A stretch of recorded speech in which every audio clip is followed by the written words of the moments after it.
बिस्मिल्लाहिर्रहमानिर्रहीम। अस्सलाम वालेकुम ब्यूटीफुल यूट्यूब फैमिली, कैसे हैं आप सब? उम्मीद करती हूँ अच्छे से हैं और मेरी दुआ है खुश रहें, आबाद रहें, हंसते मुस्कुराते रहें। जो आप लोगों की दिली मुरादें हैं ज़रूर पूरी हों। आप लोगों का परमानेंट रियूनियन भी जल्दी हो, आपके पर्सन बेहतरीन इंसान बन के वापस आएँ और आपकी ज़िंदगी में खुशहाली, इत्मीनान और सुकून भी आए। आमीन। थैंक यू सो मच आपकी मोहब्बतों और चाहतों का। आगे देखते हैं आपके लिए आज की रीडिंग में क्या है। आज की रीडिंग है एक्स्ट्रा मैरिटल अफेयर पे, क्योंकि मुझे अक्सर लोग कहते हैं आप एक्स्ट्रा मैरिटल अफेयर पे रीडिंग किया करें, आप एक्स्ट्रा मैरिटल अफेयर पे रीडिंग नहीं करती हैं। तो अब मैंने आप लोगों के कहने पे एक्स्ट्रा मैरिटल अफेयर पर भी रीडिंग करना स्टार्ट की है। तो आप इसको भी लाइक करें, शेयर करें, सब्सक्राइब करें और मुझे इस पर भी फीडबैक दिया करें। एक्स्ट्रा मैरिटल अफेयर में हैं आप किसी के साथ मैरिड हैं और आपको मोहब्बत हो गई है किसी और से, या फिर आपके पर्सन ऑलरेडी मैरिड हैं कहीं और उन्हें आपसे मोहब्बत हो गई है। वाइस वर्सा अपनी सिचुएशन के मुताबिक इस रीडिंग को लीजिएगा और इसके मैसेजेस लीजिएगा, ठीक है। एक्स्ट्रा मैरिटल अफेयर में हैं आप लोग और आपके पर्सन। तो पहले मैं कार्ड्स निकालूंगी कि जो लोग एक्स्ट्रा मैरिटल अफेयर में हैं, आई मीन आप लोग मैरिड हैं लेकिन आपकी ज़िंदगी में कोई और है, आप लोगों की पहले मैं एनर्जीज चेक करूंगी। जो लोग एक्स्ट्रा मैरिटल अफेयर में हैं, मेक इट क्लियर आप लोगों की शादी कहीं और हुई है, आप लोग किसी और के साथ इन्वॉल्व हैं। आपकी एनर्जीज देखते हैं। 3 ऑफ वॉन्ड्स, एरीज लियो सैज हो सकते हैं आप लोग। 9 ऑफ वॉन्ड्स, एरीज लियो सैज। सिचुएशन मुझे क्लियर हो गई है 2 कार्ड्स में ही। 4 ऑफ वॉन्ड्स, बहुत ही फायरी एलिमेंट नजर आ रहा है, and justice. Libra, Aries Leo sage and Libra की एनर्जी है यहाँ पे। सोलमेट हो सकता है ये आपका, जिसके साथ आप हैं। ओके जी, यहाँ पर जो सिचुएशन मुझे आप लोगों की नज़र आ रही है उसमें मुझे नज़र आ रहा है कि you were waiting for this person. और ऐसा क्यों था? आपकी शादी में बहुत ज़्यादा कार्मिक इवेंट्स रहे हैं, कार्मिक सिचुएशंस रही हैं, आप दोनों मियाँ बीवी एक दूसरे के लिए कार्मिक्स रहे हैं।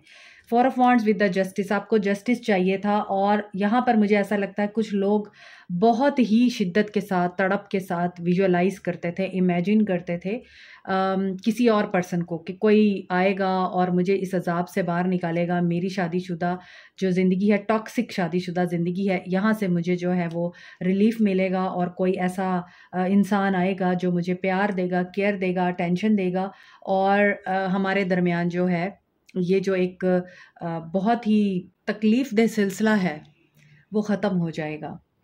आप लोगों में से बहुत से लोग ये चीज़ विजुअलाइज़ करते थे कि आपकी लाइफ में कोई आए और आपको इस टॉक्सिक मैरिज से बाहर निकाले। तो आपकी विजुअलाइजेशन की वजह से, आपकी इमेजिन करने की वजह से, आपके दुआएं करने की वजह से आपकी ज़िंदगी में ऐसा इंसान आया जो कि आपका सोलमेट हो सकता है, या फिर आपका पास्ट का पर्सन हो सकता है आप इनके साथ बचपन में पले बड़े, खेले कूदे, आपके कज़न हो सकते हैं ये, या आपके रिलेटिव्स हो सकते हैं, आपके नेबर हो सकते हैं। ये पर्सन आपके हो सकता है स्कूल फेलो हों।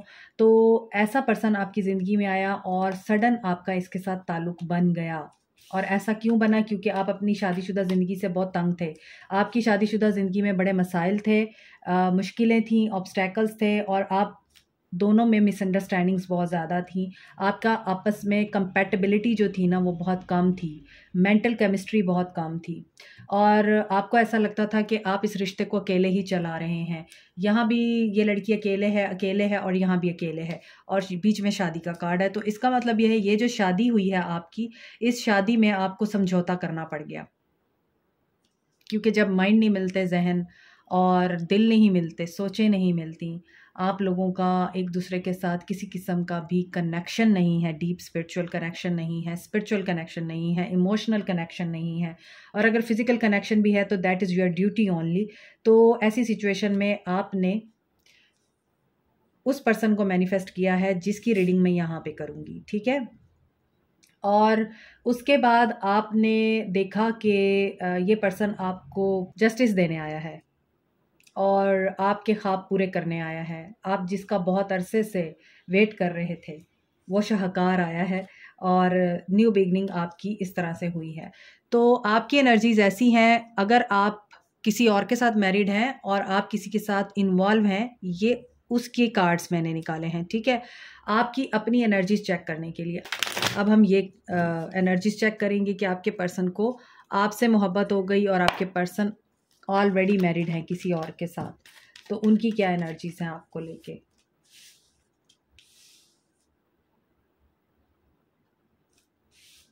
Justice, wheel of Fortune, 7 of cups, lovers. आपके पर्सन जेमिनी हो सकते हैं, कैंसर, पाइसिस, स्कॉर्पियो हो सकते हैं, और यहाँ पे लग रहा है लिब्रा, एक्वेरियस, पाइसिस, जेमिनी हो सकते हैं, और यहाँ पे लग रहा है कि सजिटेरियस की एनर्जी भी मुझे फील हो रही है। यहाँ पर आपकी रीडिंग जस्टिस पे ख़त्म हुई है, आपके पर्सन की यहाँ से स्टार्ट हुई है। So you both were complementing each other. आप अपनी शादी में खुश नहीं थे तो ये भी अपनी शादी में खुश नहीं थे। इनको भी जस्टिस चाहिए था, और इनको जस्टिस किस लिए चाहिए था, क्योंकि हो सकता है कि इनकी शादी किस्मत का खेल हो, इनके घर वालों ने करा दी हो ज़बरदस्ती, और ये उस शादी में खुश ना हो, और इनको जो है ऐसे पर्सन की, ऐसा पार्टनर की तलाश हो जो इनके माइंड के साथ मैच करता हो, इनका सोल मेट हो, और इनको मेंटली जो है अंडरस्टैंड करता हो। तो इस पर्सन ने काफ़ी लोगों को ट्राई किया, काफ़ी ऑप्शंस को ट्राई किया, ट्राई करने के बाद इस पर्सन ने आपको चूज़ किया। तो आप दोनों के दरमियान काफ़ी मेंटल कंपैटिबिलिटी लगती है। आप लोगों को भी लगता था आपके साथ जस्टिस हो गया है, ये इंसान आपको मिल गया, इस इंसान को भी लगता है कि इसके साथ जस्टिस हो गया है क्योंकि आप इसको मिल गए। तो दोनों रूहें जो बिछड़ी हुई थी ना वो मिल गई, और आप दोनों के दरमियान एक बहुत ही खूबसूरत रोमांटिक साइकिल स्टार्ट हुआ है। और आपको लगा था कि ये लक का स्ट्रोक है, यानी कि गुड लक है कि आप इस इंसान से मिले, और इस इंसान को भी यही लगता है कि आप इसकी खुश नसीबी हैं कि ये आपको मिले हैं या आप इनको मिले हैं। लेकिन एट दिस मोमेंट इस पर्सन को अभी भी कन्फ्यूजन है। ये पर्सन अभी भी उस तरह, उस एनर्जी में नहीं है जिस तरह आप बहुत क्लियर हैं। आपको पता है आपकी शादी टॉक्सिक है, आपने इस शादी को छोड़ना है, पीछे छोड़ना है और आगे बढ़ना है, और आप इस शादी को ख़त्म करना चाहते हैं। कुछ लोग तो इस शादी को लिटरली ख़त्म करना चाहते हैं, डाइवोर्स फाइल करना चाहते हैं, और इस पर्सन को अभी कन्फ्यूजन है। ये पर्सन इस तरह की एनर्जी में नहीं है। और यहाँ पे मुझे ये कार्मा के कार्ड बहुत ज़्यादा नज़र आ रहे हैं। यहाँ कार्मा का कार्ड है, यहाँ कार्मा का कार्ड है, ये कार्मा का कार्ड है, ये कार्मा का कार्ड है। तो दोनों तरफ कर्मा चल रहा है। दोनों की एनर्जीज में नज़र आ रहा है कि कार्मिक सिचुएशंस हैं, और आप दोनों भी एक वक्त में जाके कार्मिक हो सकते हैं एक दूसरे के लिए, क्योंकि आप दोनों ही अपनी टॉक्सिक मैरिजेस से तंग आए हुए हैं। इसके अलावा दोनों में से कोई एक टॉक्सिक मैरिज में है, और अगला इंसान, क्योंकि इस इंसान को अभी कन्फ्यूजन है, ये आपको कमिटमेंट नहीं दे सकता कि हाँ मैं तुमसे शादी करूँगा, तुम अपनी डाइवोर्स फाइल कर दो या अलग हो जाओ। सो ये पर्सन जो है आपको रिस्पेक्ट करता है, आपसे प्यार भी करता है, आपको एक बहुत ही अच्छा अपनी ज़िंदगी में मकाम भी देता है, लेकिन इस पर्सन को क्लैरिटी नहीं है। और ये पर्सन एक ऐसे टाइम का वेट कर रहा है जब इसका माइंड क्लियर हो जाए और ये आपको कोई क्लैरिटी दे पाए। इसके अलावा मुझे लगता है यहाँ पे कोई जस्टिस, आई मीन लॉयर है, जज है, या फिर प्रोसिक्यूटर है, इस तरह की फील्ड हो सकती है आपकी। और कुछ लोग यहाँ पे लॉन्ग डिस्टेंस रिलेशनशिप में हैं। डेफिनेटली आप दोनों के दरमियान डिस्टेंस बहुत है, और इस डिस्टेंस की वजह से भी आप लोग एक नहीं हो पाते हैं। मुझे लगता है मेरे जो व्यूअर्स हैं, आप लोग तो इस पर्सन के साथ शादी करने का सोच रहे हैं, आपके माइंड में है कि आप इस पर्सन को ही अपनाएंगे, लेकिन ये पर्सन इस मामले में क्लियर नहीं है। एक और सिनेरियो भी मुझे नज़र आ रहा है, क्योंकि यहाँ पे बहुत ज़्यादा कार्मिक कार्ड्स हैं और जस्टिस के 2 दफ़ा कार्ड्स आए हैं, तो इसका मतलब यहाँ पे व्हील ऑफ फॉर्चून भी है। ये भी जस्टिस के साथ ही ऑपरेट होता है। और जस्टिस किस वजह से ऑपरेट होता है? जब आप किसी बेगुनाह के साथ गलत कर रहे होते हैं। कीप इट इन माइंड, अगर आपकी मैरिज टॉक्सिक नहीं है और आप इसके बावजूद बस अपने दिल के हाथों मजबूर होके या अपनी फितरत से मजबूर होके दूसरी ऑप्शंस में जाते हैं, तो जस्टिस ऑपरेट होगा आप दोनों के साथ, चाहे वो आपके पर्सन है चाहे आप हैं। क्योंकि यहाँ पे जस्टिस की जो यहाँ पे प्रेजेंस है ना, वो मुझे ये वाइब्स भी दे रही है कि justice will be serve according to your actions. तो यहाँ पर जस्टिस उन्हीं को मिलेगा जो राइट है, जो हक पे हैं।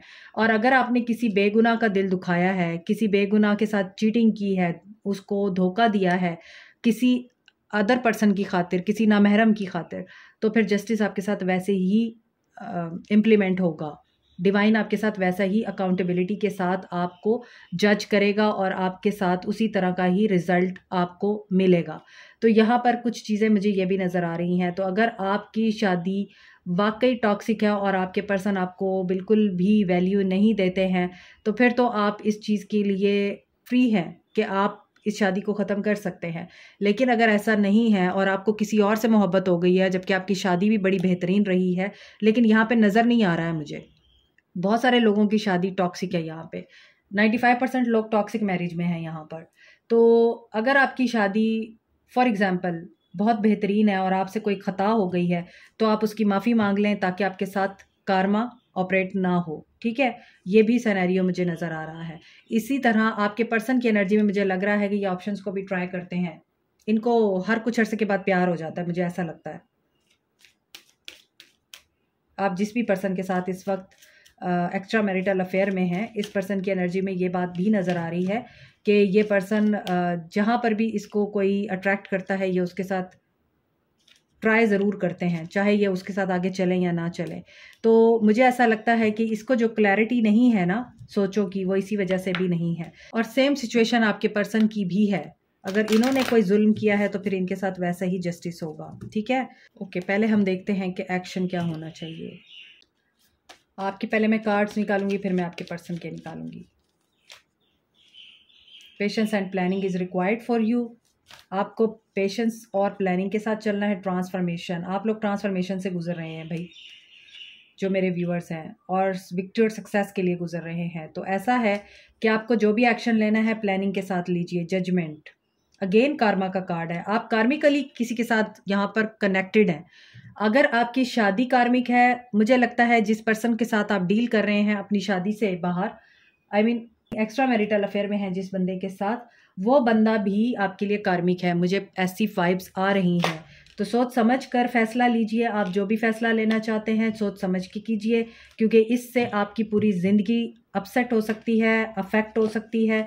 तो यहाँ पर ये चीज़ भी मुझे नज़र आ रही है कि आपको इसी वजह से प्लानिंग रिक्वायर्ड है, ताकि अगर आप सक्सेसफुल होना चाहते हैं तो आपको ट्रांसफॉर्मेशन से गुजरना ना पड़े और ये ट्रांसफॉर्मेशन आपके लिए पॉजिटिव साबित हो। ठीक है माय व्यूअर्स, अब आपके पर्सन की तरफ देखते हैं कि उनको क्या करना चाहिए। पार्टनरशिप और अलायंस, देखें 3 ऑफ वॉन्ड्स, वहाँ भी 3 ऑफ वॉन्ड्स आया है। ये वेट कर रहे हैं। ओके, आपके पर्सन की तरफ वही कार्ड रिपीट हो रहे हैं जो आपकी तरफ रिपीट हुए हैं। फायर के कार्ड हैं सारे। और इस पर्सन की तरफ मुझे ऐसा लग रहा है ये पर्सन पार्टनरशिप और अलायंस के साथ ही आगे बढ़ेगा। ये पहले अपनी पार्टनरशिप को प्रोटेक्ट करेगा, जिसके साथ भी ये पार्टनरशिप में है, आई मीन जिसके साथ भी मैरिड है ये बंदा, आपका जो पर्सन है, ये पहले उनको प्रोटेक्ट करेगा, उनके लिए स्टैंड लेगा। पैशन इग्नाइट होता है इसका आपके लिए और चीज़ें बैलेंस आउट होंगी, जस्टिस होगा।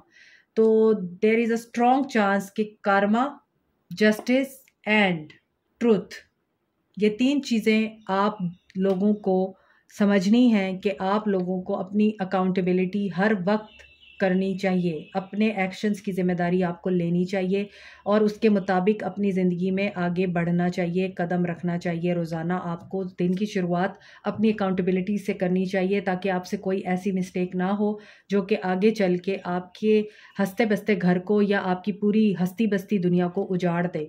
क्योंकि यहाँ पर लग रहा है कि ये पर्सन बैलेंस करना चाहता है चीज़ें, और ये आपके साथ सेक्सुअल रिलेशनशिप में भी है ये पर्सन। और इस पर्सन को क्या करना चाहिए, इस पर्सन को ट्रुथ का सामना करना चाहिए, जस्टिस करना चाहिए। अगर ये आपके और किसी और के साथ है, दोनों में इसको इंसाफ करना आना चाहिए, तो चीज़ें बैलेंस होंगी। 111 की एनर्जी है।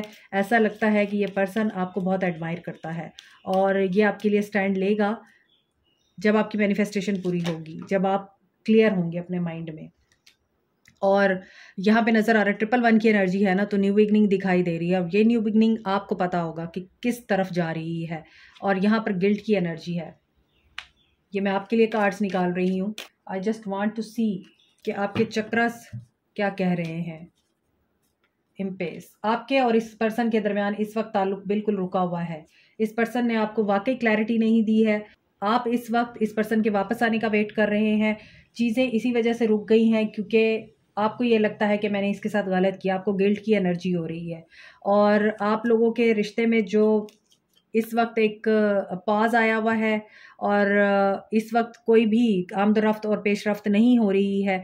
आप ओवर थिंकिंग कर रहे हैं और यही चीज़ आपको गिल्ट में डाल रही है, आप पछता रहे हैं अब। ठीक है, तो यहाँ पर नज़र आ रहा है कि आपको क्या करना है, ओवर थिंकिंग से बाहर आइए, नेगेटिव एनर्जी से बाहर आइए। अब आपसे जो हो गया है सो हो गया है। अगर आपने इस पर्सन के साथ आगे बढ़ना है, आप इस पर्सन के साथ आगे बढ़िए और गिल्ट की एनर्जी से बाहर आइए। अगर आपने अपने ख्वाब पूरे करने के लिए, अपनी ख्वाहिशात पूरी करने के लिए एक एक्शन लिया था, एक स्टेप उठाया था, तो फिर उसी पे कायम रहिए। और अगर आपको ऐसा लगता है कि नहीं मैंने इसके साथ आगे नहीं बढ़ना, मैंने अपनी शादी में ही रहना है और इस वजह से आपको गिल्ट होता है क्योंकि अब वो भी आपको छोड़ गया है और वो भी आपको क्लैरिटी नहीं दे रहा है, वो भी आई थिंक अपने किसी ऐसे मैटर में उलझा हुआ है जहाँ पर वो आपको ब्लॉक कर रहा है या वो आपको प्रॉपरली किसी चीज़ की भनक भी नहीं पड़ने दे रहा, आपको उसके बारे में कुछ पता नहीं है, तो आप अब नेगेटिव एनर्जी में जा रहे हैं, डाउन जा रहे हैं। आपकी सेल्फ वर्थ, आपकी जो सेल्फ इस्टीम है वो लो हो रही है। इस चीज़ से बाहर आया आप। इस चीज़ से आपका कुछ भी नहीं होने वाला और आपको कोई फ़ायदा नहीं होने वाला। ऐसी सिचुएशन में आप सिर्फ और सिर्फ नेगेटिव ही अट्रैक्ट करेंगे और ये आपके लिए मामलात को ख़राब करेगा क्योंकि यहाँ पे कर्मा नज़र आ रहा है। तो आप इस चीज़ से बचने के लिए अपने आप को पॉजिटिव कीजिए, अपने सेक्रल चक्रा को आप हील कीजिए और इसको बैलेंस में लाइए। साथ में आप ओवर थिंकिंग से परहेज़ कीजिए क्योंकि ओनली टाइम विल टेल ऊँट किस करवट बैठेगा। ठीक है, when it comes to the matter of the hearts, there is no right or wrong. Every choice you make expands your understanding of life and love. तो आप देखिए आपकी सिचुएशन के मुताबिक ही कार्ड्स आए हैं। कुछ लोग अगर गिल्ट की एनर्जी में हैं तो आपको ये कहा जा रहा है कि जब आपको प्यार होता है, आपका दिल आता है किसी पे, तो उस वक्त आप ये थोड़ी देखते हैं क्या सही है क्या गलत है। दिल आ जाता है ना, तो आप गलत तजर्बा होता है तब भी आप सीखते हैं, सही तजर्बा होता है आपको तब भी आप सीखते हैं। जो हो गया सो हो गया। आप पॉजिटिव होकर एंड बोल्ड होकर, करेजियस होकर या तो एक्शन लीजिए या फिर अपनी गलती को एडमिट कीजिए, अल्लाह के आगे झुकिए, माफ़ी मांगिए और अपनी ज़िंदगी में आगे बढ़िए। यही दो बातें हैं जो आप लोगों के लिए मुझे यहाँ पे फील हो रही हैं और समझ आ रही हैं और आपके पर्सन क्या एक्शन लेंगे वो आपके सामने है। ये चीज़ें बैलेंस करेगा, आपके पास वापस आएगा और दोबारा से आपके साथ एक ताल्लुक़ शुरू होगा। इसका मैसेज इसका आ सकता है आपको, कम्युनिकेशन आपकी बहाल हो सकती है, जस्टिस सर्व हो सकता है आप लोगों को। तो उम्मीद पे दुनिया कायम है, उम्मीद मत छोड़िए और नेगेटिव मत होइए। This is it for you today. Like, share, subscribe, comment, press the notification button, bell icon also. Thank you so much, take care, bye.